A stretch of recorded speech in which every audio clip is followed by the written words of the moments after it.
Quando falamos de Bíblia, interpretar deveria ser uma expressão de amor, pois sem amor a leitura é árida e vazia, não fala o coração. Conhecimento na mentalidade bíblica não é apenas uma ação do intelecto, que de maneira racional e distante analisa seu objeto de estudo. Conhecimento bíblico é intimidade, experiência, sentimento e relacionamento.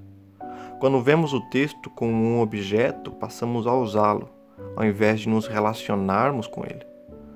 O texto não é um objeto, mas é uma voz que se dirige a nós pessoalmente, que deve ser encontrada, ouvida e respondida.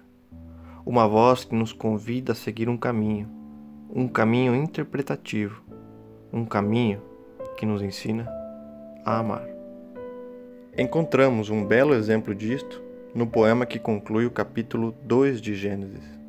A narrativa nos convida e nos conduz por um caminho retórico que explode em poesia no final do capítulo.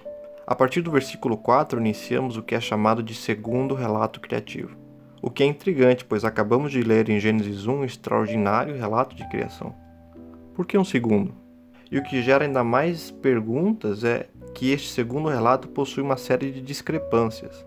Entre elas, a principal talvez seja a criação do homem e da mulher. Em Gênesis 1 lemos: Também disse Deus, façamos o homem em nossa imagem, conforme a nossa semelhança. Criou Deus, pois, o homem à sua imagem. A imagem de Deus o criou. Homem e mulher os criou. Aqui há uma simultaneidade na criação. Homem e mulher são criados lado a lado. Não há diferença de ordem nem de função. Criados em paralelo, ambos devem dominar e sujeitar a terra. Gênesis 2, a partir do versículo 4, inicia o segundo relato. Ali vemos a formação do homem no versículo 7, criado da terra com uma função específica. Mas falta algo. Onde está a mulher? O relato parece estar incompleto.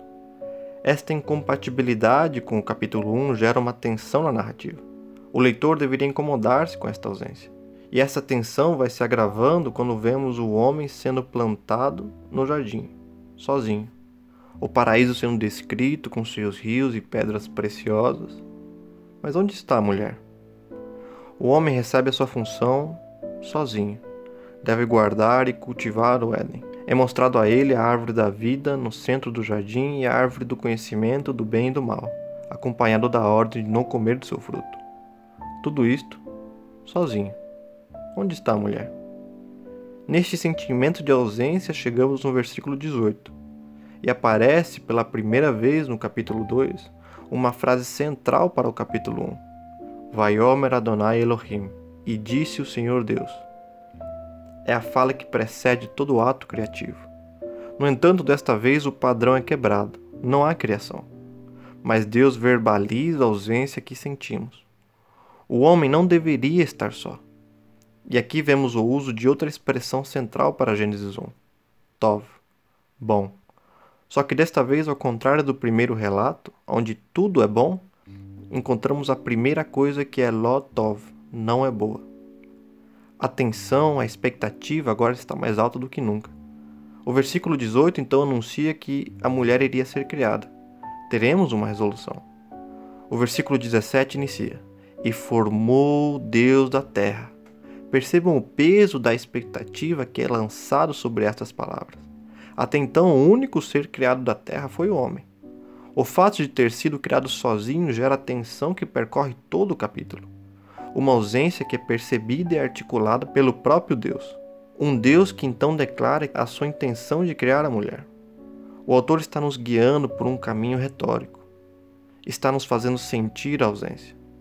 E esta tensão alcança seu clímax aqui. Porém, novamente, não encontramos resolução. Não vemos a criação da mulher, mas sim dos animais. A partir daí, Adão dá nome aos animais, cena que conclui com: Todavia não se achava uma auxiliadora que lhe fosse idônea. Considero este momento do relato extraordinário, pois há um alinhamento de sentimentos. O leitor, em expectativa, perceptível à ausência, se pergunta onde está a mulher. Adão, depois de ver toda a criação, percebe que está só. Onde está o seu par? E o próprio Deus, que ao contemplar esta realidade, diz que esta ausência não é boa. A partir do versículo 21, o texto desacelera. Adão é posto sobre um pesado sono, e um pedaço de si é tomado por Deus. Esta ferida de Adão é visualmente a ferida do texto, que até então se encontrava incompleto, sofrendo uma ausência. E deste pedaço de Adão, Deus forma a mulher, e ele atrasa um homem. Toda a narrativa deságua aqui. Encontramos a resolução. E temos no versículo 23, e disse o homem. Esta é a primeira fala do homem. São as primeiras palavras da humanidade. É um poema. A narrativa nos conduziu até aqui. Por águas turbulentas e repletas de tensões, chegamos até este encontro. Chegamos a águas tranquilas. Silentes e atentos, ouvimos. Esta agora é osso dos meus ossos e carne da minha carne. E esta será chamada varoa, pois do varão foi tomada esta. Um poema de 2 versos e 2 linhas.